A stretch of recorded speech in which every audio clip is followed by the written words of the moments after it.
मिला टाइम्स में खुश आमदीद। नासिक के TCS केस का पूरा मामला अब सामने आ गया है, सच्चाई सामने आ चुकी है और एक बार फिर गोदी मीडिया, प्रशासन, सरकार और इस तरह की जितनी तंजीमें हैं वो सब के सब एक्सपोज हो गए हैं। सबकी सच्चाई बेनकाब हो गई है क्योंकि इन लोगों ने फर्जी स्क्रिप्ट लिखी थी। मुसलमानों को बदनाम करना एजेंडा था, मुसलमानों को कारपोरेट जॉब से रोकना था और इसलिए कुछ शिद्दत पसंदों ने इस पूरे मामले को कारपोरेट जिहाद का नाम भी दे दिया। अंजना ओमकशफ, रुबिका लियाकत, इन लोगों ने तो लगातार झूठा प्रोपेगेंडा किया। निदा खान को ही मास्टर माइंड बता दिया। निदा खान के बारे में इन लोगों ने कहा कि निदा खान HR मैनेजर थी टाटा की कंसल्टेंसी सर्विस में, उस कंपनी में। आज हम इस खेल की मास्टरमाइंड के बारे में आपको बताएंगे जो अभी तक फरार है। इस मास्टरमाइंड का नाम है निदा खान और ये फरार है। ये मुस्लिम लड़की TCS की नासिक ब्रांच की HR मैनेजर थी। आज हम आपको नासिक की एक IT कंपनी में कॉर्पोरेट जिहाद की इनसाइड स्टोरी बताने जा रहे हैं। यहां धर्मांतरण और यौन शोषण का गंदा खेल पिछले 4 सालों से चल रहा था, लेकिन अब पूरी सच्चाई सामने आई है। हकीकत बेनकाब हो रही है कि निदा खान तो वहाँ HR मैनेजर थी ही नहीं और जब ये पूरा मामला चल रहा था उस दौरान भी निदा खान कंपनी में नहीं थी बल्कि छुट्टी पर थी। मुंबई में अपने घर पर है, वो प्रेग्नेंट है और मीडिया ने पूरा का पूरा झूठा प्रोपेगेंडा किया। आज तक ने, NDTV ने, न्यूज़ 18 ने, ABP न्यूज़ ने, इन तमाम चैनलों ने यह खबर चलाई कि निदा खान HR मैनेजर थी और उसके करीबी लोग थे दानिश शेख, तौसीफ और ये तमाम लोग अहम ओहदों पर फाइज थे। निदा खान HR मैनेजर थी तो ये लोग करते ये थे कि गरीब हिंदू लड़कियों को बहाल करते थे, उन्हीं को जॉब पर रखते थे और जो अच्छी लड़की आती थी, ज़हीन होती थी, उनको जॉब में नहीं रखा जाता था। उसके बाद दूसरा काम निदा खान का होता था कि धीरे धीरे ये उन लड़कियों की सैलरी बढ़ाती थी, उनको ज़्यादा छुट्टियां देती थी, उनको रियायत देती थी और उसके बदले निदा खान इन तमाम लड़कियों का ब्रेन वॉश करती थी, इनको समझाती थी इस्लाम ही अच्छा रिलीजन है, इस्लाम ही सच्चा मज़हब है, तुम लोग इस्लाम कबूल कर लो। निदा खान उनको गाय का गोश्त खाने पर मजबूर करती थी या इसी तरह नमाज पढ़ना सिखाती थी। ये पूरा प्रोपेगेंडा किया अंजना ओमकशफ ने और दूसरे जर्नलिस्ट ने। अब सच्चाई ये सामने आ गई है, आप स्क्रीन पर रिपोर्ट दे सकते हैं। निदा शेख के वकील ने भी कहा कि निदा खान वहां पर HR मैनेजर नहीं थी बल्कि निदा खान वहां पर टेलीकॉलर थी, वो असिस्टेंट थी और सीनियर के साथ मिलकर काम कर रही थी। निदा खान की एज भी ज़्यादा नहीं, 25 ही निदा खान की एज है। दूसरा अहम तरीन मामला यह है कि निदा खान नासिक में नहीं है इन दिनों बल्कि मुंबई में है और अभी तक निदा खान को पुलिस ने गिरफ्तार भी नहीं किया है। निदा खान के घर पर पुलिस पहुंची भी नहीं है। निदा खान के वकील बाबा सईद ने कहा कि वो हाई कोर्ट में एंटीसिपेटरी बेल के लिए पिटीशन दायर कर रहे हैं ताकि पेशगी निदा खान को जमानत मिल जाए। और जिन लोगों ने निदा खान को बदनाम किया है, निदा खान के खिलाफ झूठा प्रोपेगेंडा किया है, उन तमाम के खिलाफ भी मुकदमा दायर किया जाएगा और ये ज़रूरी है। गोदी मीडिया ने जिस तरह का प्रोपेगेंडा किया, बजरंग दल ने जिस तरह का प्रोपेगेंडा किया, दूसरे लोगों ने प्रोपेगेंडा किया, इन सब का वाहिद एजेंडा था इसको कारपोरेट जिहाद का नाम देना। नीतीश राणे ने तो आकर के कह भी दिया कि कारपोरेट जिहाद है। अभी तक सिर्फ 8-9 लड़कियों ने FIR दर्ज कराई है, 15-20 को FIR दर्ज करानी चाहिए। नीतीश राणे ने यहाँ तक कह दिया कि मुसलमानों को इस तरह की कंपनियों में जॉब नहीं मिलनी चाहिए क्योंकि लोग वहाँ भी धर्म परिवर्तन कराते हैं, तब्दीली मज़हब कराते हैं और ये पूरा प्रोपेगेंडा मुसलमानों के ख़िलाफ़ शुरू हो गया। 2 दिन पहले की वीडियो में मैंने बताया था कि जानबूझकर फर्जी तरीके से ये स्क्रिप्ट लिखी गई और एजेंडा यही है मुसलमानों को कंगाल बनाना, माशी तौर पर उनको कमज़ोर करना और कारपोरेट जॉब से मुसलमानों को बाहर निकालना, क्योंकि सरकारी जॉब में ऑलरेडी मुसलमानों के साथ भेदभाव के वाक़यात लगातार पेश आते रहते हैं। लेकिन गोदी मीडिया का जो एजेंडा है या इन संघियों का जो एजेंडा है, ये पूरा एजेंडा अब एक्सपोज हो गया है और इनको हम एक्सपोज करते रहेंगे। इनको बात जहां तक पहुंचानी थी इन्होंने पहुंचा दिया, लेकिन जब अब इनको काउंटर किया जाएगा, इनकी सच्चाई सामने आएगी तो ये मुंह छुपाने के काबिल नहीं रहेंगे।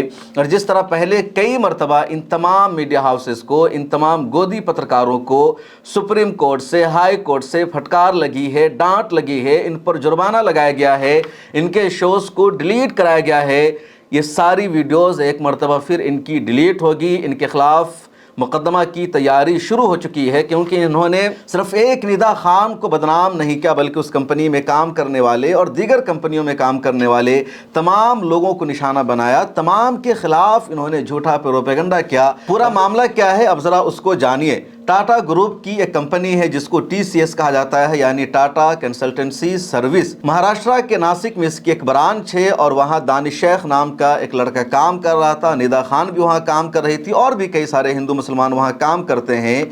अब दानिश शेख शादीशुदा है और स्कूल के ज़माने में एक लड़की थी, उस लड़की का नाम जाहिर नहीं किया जा रहा है, उससे दानिश शेख का ताल्लुक़ था, दोस्ती थी, मोहब्बत थी।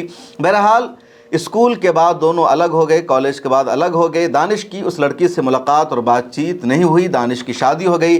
दानिश TCS में जॉब करने लगा। अब साल 2022 का मामला है।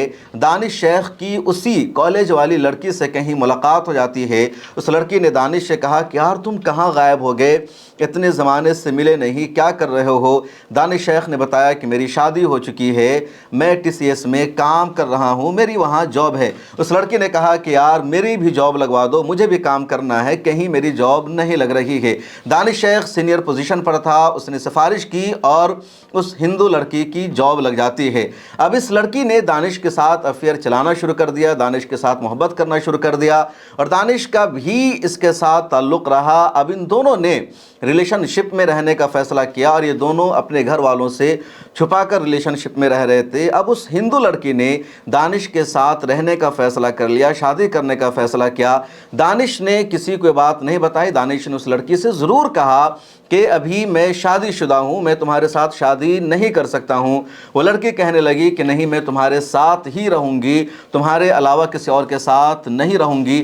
अब उस लड़की की ये जो पूरी हरकत थी, पूरी एक्टिविटी थी, उसके घर वालों को पता चलती है। अब लड़की के जो वालिद हैं वो अपनी लड़की को नोटिस करते हैं, देखते हैं कि लड़की बहुत ज़्यादा इस्लाम और मुसलमान के बारे में बातचीत कर रही है, मुसलमानों का जो कल्चर है उसको फॉलो कर रही है। इसी तरह ये लड़की दानिश के साथ जीने मरने को तैयार है। आखिर हुआ क्या है? उसके बाद उस लड़की के वालिद ने अपनी बेटी को समझाया कि तुम दानिश से अलग हो जाओ, उसके साथ तुम नहीं रह सकती हो, लेकिन वो लड़की बात नहीं मानती है। उसके बाद उस लड़की का बाप पुलिस स्टेशन जाता है, FIR दर्ज करवाता है, पूरा मामला बजरंग दल तक पहुंच जाता है और फिर उस कंपनी में काम करने वाली और भी कई लड़कियों को उकसाया जाता है, भड़काया जाता है। फिर प्लानिंग की गई, मनसूबाबंदी की गई कि किस तरह इस मामले को आगे बढ़ाना है, केस को हाई प्रोफाइल बनाना है। चुनांचे प्लानिंग करके, मनसूबाबंदी करके उस कंपनी में काम करने वाली 7-8 लड़कियों को तैयार किया गया और उन सब से पूरी इन्फॉर्मेशन ली गई कि कौन कौन मुसलमान यहाँ कलीदी ओहदों पर है, जो अहम तरीन ओहदों पर है, उनकी सैलरी ज़्यादा है। और ऐसे 10-12 नाम की पहचान की गई और उसके बाद उन लोगों के ज़रिए बाज़ाब्ता FIR दर्ज करवाया गया, मुकदमा दर्ज करवाया गया। पहली FIR 26 मार्च को होती है और उस FIR में निदा खान का तस्करा नहीं है, इस तरह तब्दीली मजहब का भी तस्करा नहीं है, बल्कि इतना तस्करा है कि दानिश ने लड़की के साथ शादी का वादा किया था, दानिश ने लड़की के साथ रहने का वादा किया था, उसने इसके साथ जिस्मानी रिश्ता कायम किया और फिर शादी से इनकार कर दिया। लेकिन उसके बाद जो FIR दर्ज कराई गई उसमें यहाँ तक लिख दिया गया कि निदा खान HR मैनेजर थी और वो हिंदू लड़कियों को इस्लाम कबूल करने पर मजबूर कर रही थी। वो गाय का गोश्त खाने के लिए कहती थी, वो नमाज़ पढ़ने के लिए कहती थी, वो रोज़ा रखने के लिए कहती थी और संगीन इल्ज़ामात इस तरह के लगाए गए। बाद की FIR में तकरीबन 9 FIR दर्ज हुई है। 6 या 7 को पुलिस ने गिरफ्तार भी कर लिया है, जिसमें दानिश है, तौसीफ़ है और दूसरे मुस्लिम नौजवान हैं।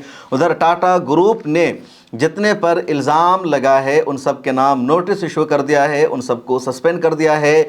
इन्वेस्टिगेशन जारी है। टाटा ग्रुप का कहना है कि कंपनी में इस तरह की एक्टिविटी को ज़र्रा बराबर बर्दाश्त नहीं किया जाएगा। निदा खान के जो वकील है बाबा सईद, उनका कहना है कि निदा खान के नाम कंपनी का जो नोटिस आया है, जो लेटर आया है, उसमें निदा खान को सीनियर एसोसिएट बताया गया है, टेलीकॉलर बताया गया है, HR मैनेजर नहीं बताया गया है। तो इसका मतलब मीडिया ने झूठा प्रोपेगेंडा किया, निदा खान को और तमाम लोगों को बदनाम किया। اور اس کیس کی جو پوری سچائی ہے وہ یہی کہ کیسے مسلمانوں کو ملٹی نیشنل کمپنیوں سے دور کرنا ہے، کارپوریٹ جاب سے مسلمانوں کو دور کرنا ہے، مسلمانوں کے خلاف جھوٹا پروپیگنڈا چلانا ہے۔ اور جیسے ہی یہ معاملہ سامنے آیا، سیدھے پولیس کمشنر کا بیان سامنے آتا ہے۔ مہاراشٹرا کے چیف منسٹر فڈنویس نے اس معاملے میں ایک بیان جاری کر کے کہا کہ اس پورے معاملے کی تفتیش کی جائے اور سخت ایکشن لیا جائے۔ نتیش رانے کا بیان سامنے آئے گا، دوسرے شدت پسند لیڈروں کا بیان سامنے آئے گا، اور سبھی نے اس کو کارپوریٹ جہاد کا نام دینا شروع کر دیا۔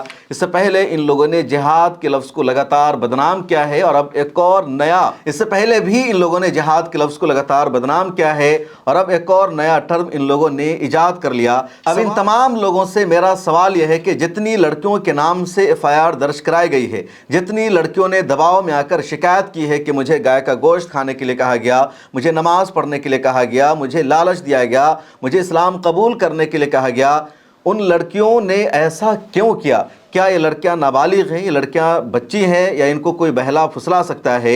یہ سب 25 سال سے زیادہ ایج کی ہے، تو 25 سال سے زیادہ ایج ہونے کے باوجود بھی کیسے ان لڑکیوں پر پریشر بنایا جا سکتا ہے، ان پر دباؤ بنایا جا سکتا ہے، یا ان کے ساتھ زبردستی کچھ کرنے کو کہا جا سکتا ہے؟ ایسا پوسیبل ہی نہیں ہے۔ جو لوگ اپنے مذہب پر عمل کرتے ہیں، یا جو لوگ کسی مذہب میں داخل نہیں ہونا چاہتے، وہ اپنے مذہب کو لے کر بہت محتاط رہتے ہیں۔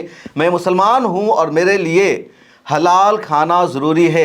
اب اگر ایک جانور ہے، چکن ہے، مرغا ہے، اور اس کو ذبح اگر اللہ کے نام پر نہیں کیا گیا ہے تو میرے لیے اس گوشت کا کھانا حرام ہوگا۔ اور اب میں جہاں بھی جاتا ہوں اس کا خیال رکھتا ہوں۔ اگر میں فلائٹ سے سفر کرتا ہوں اور فلائٹ میں کہیں بھی چکن ہوتا ہے تو میں سب سے پہلے یہی پوچھتا ہوں کہ کیا آپ کے پاس حلال سرٹیفکیٹ ہے، کس کمپنی سے آپ نے گوشت خریدا ہے۔ اگر میں کسی ایسے ریسٹورنٹ میں کھانا کھانے جاتا ہوں، کسی کیفے میں جاتا ہوں جہاں یقین نہیں ہوتا کہ یہاں حلال اور حرام کی تمیز رکھی جاتی ہوگی، تو وہاں میں پہلے پوچھ لیتا ہوں کہ کیا آپ کے پاس حلال سرٹیفکیٹ ہے، آپ یہ چکن کہاں سے لیتے ہیں۔ اگر میں کسی ہندو دوست کے گھر جاتا ہوں اور وہاں اگر گوشت کا کوئی آئٹم پیش کیا جاتا ہے تو میں پہلے پوچھنے کی کوشش کرتا ہوں کہ آپ کے پاس کہاں سے گوشت آیا ہے، کس دکان سے آپ نے خریدا ہے۔ ابھی 1 مہینہ پہلے کی بات ہے، ایک منسٹر کے گھر میں گیا اور وہاں مجھے شامی کباب کھانے کو پیش کیا گیا۔ میں کھانے ہی والا تھا، پھر اچانک میں نے پوچھ لیا، مجھے لگ رہا تھا کہ ان کے گھر جو سامان آتا ہوگا کسی نہ کسی مسلمان دکان سے ہی آتا ہوگا، وہیں سے چکن آیا ہوگا۔ پھر میں رک گیا اور میں نے پوچھا کہ کس شاپ سے آپ کے ہاں چکن آتا ہے، گوشت آتا ہے، تو ان کا جواب تھا کہ اب ہماری سوسائٹی میں کچھ سرداروں نے بھی چکن شاپ کھول رکھا ہے اور اب زیادہ تر ہم وہیں سے لے رہے ہیں۔ پھر میں وہیں پر رک گیا، میں نے نہیں کھایا کیونکہ مجھے لگا کہ جس شاپ سے آیا ہے وہاں جھٹکا والا مال ہوگا، اس نے بسم اللہ پڑھ کر ذبح نہیں کیا ہوگا، اور میں نے نہیں کھایا اور انہوں نے میرے اوپر کوئی پریشر نہیں بنایا، کوئی دباؤ نہیں بنایا کہ آپ کو کھانا ہی ہوگا، اور اگر وہ دباؤ بناتے بھی تب بھی میں نہیں کھاتا۔ تو یہ انسان کی اپنی فطرت ہوتی ہے، اپنا عمل ہوتا ہے، کوئی بھی آپ کو کچھ بھی کرنے پر آپ کی مرضی کے خلاف مجبور نہیں کر سکتا۔ پھر ان لوگوں نے کیسے یہ سب کر لیا؟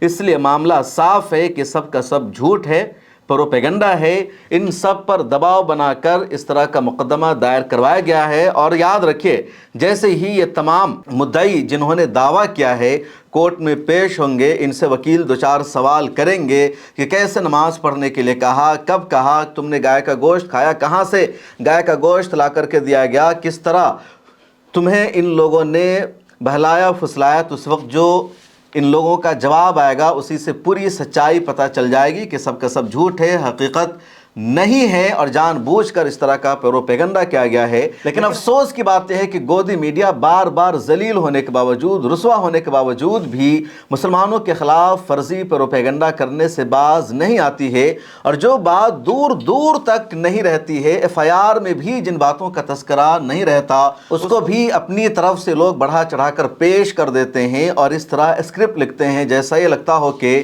ایک مسلمان جہاں کہیں بھی رہتا ہے وہ دوسروں کو دین کی دعوت دیتا رہتا ہے۔ ایک مسلمان ہمیشہ دوسرے کو لالچ دیتا ہے، پریشر بناتا ہے کہ تم اسلام قبول کر لو۔ یہ سب سے زیادہ افسوسناک ہے، اور یہی وجہ ہے کہ گودی میڈیا کے ان اینکروں سے صرف हम परेशान नहीं हैं, भारत के लोग परेशान नहीं हैं, बल्कि भारत के बाहर के जो लोग हैं वो भी परेशान हो चुके हैं। पाकिस्तान में जो हिंदू रहते हैं वो भी गोदी मीडिया की झूठी खबरों से परेशान हैं। पाकिस्तान में हिंगलज माता मंदिर को तोड़ दिया गया है।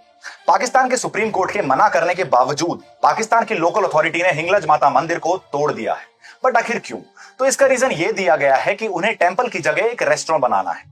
पाकिस्तान हिंदू मंदिरों को तोड़ रहा है एंड रिसेंटली सिंध डिस्ट्रिक्ट में हिंगलाज माता मंदिर को भी गिरा दिया गया है। सो गाइस, अभी जो आपने वीडियोस देखी कि कोई इतना झूठा कैसे हो सकता है, ये आप लोग इंडियन मीडिया से सीखे। अभी 2 दिन बाद हिंगलाज माता का मेला आने वाला है और आप लोग खुद देखिएगा कि हिंगलाज माता का मेला पाकिस्तान में कितना ज़बरदस्त तरीके से बनाया जाता है। कुछ लोग हैं जो इस तरह की वीडियो बनाते हैं और झूठ फैलाते हैं कि पाकिस्तान में मंदिर तोड़े गए, ये हो रहा है, वो हो रहा है। तो गाइस, मैं आप लोगों को सच दिखाऊंगा, मेरी रील्स के थ्रू आप लोगों को दिखाऊंगा, मेरे ब्लॉग के थ्रू आपको दिखाऊंगा। आप लोग खुद फैसला कीजिएगा कि मैं सच बोल रहा हूँ या ये लोग सच बोल रहे हैं, ठीक है। और इस तरह आप लोग मुझे सपोर्ट करते रहिए। ऐसा कुछ भी नहीं है, पाकिस्तान में कोई मंदिर नहीं तोड़ा गया अभी तक और ना तोड़ेंगे, क्योंकि ये पाकिस्तान है, यहाँ पे माइनॉरिटीज़ इक्वलिटी सेम होती है। तो इसी तरह आप लोग मुझे भी सपोर्ट करते रहिए।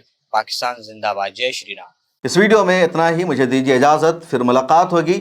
मिला टाइम्स को सब्सक्राइब कर लीजिए, डिस्क्रिप्शन में लिंक मौजूद है या ज्वाइन का बटन दिख रहा होगा, इस पर क्लिक कीजिए और हमारी मेंबरशिप ले लीजिए। मिलते हैं अगली वीडियो में। अल्लाह हाफिज़।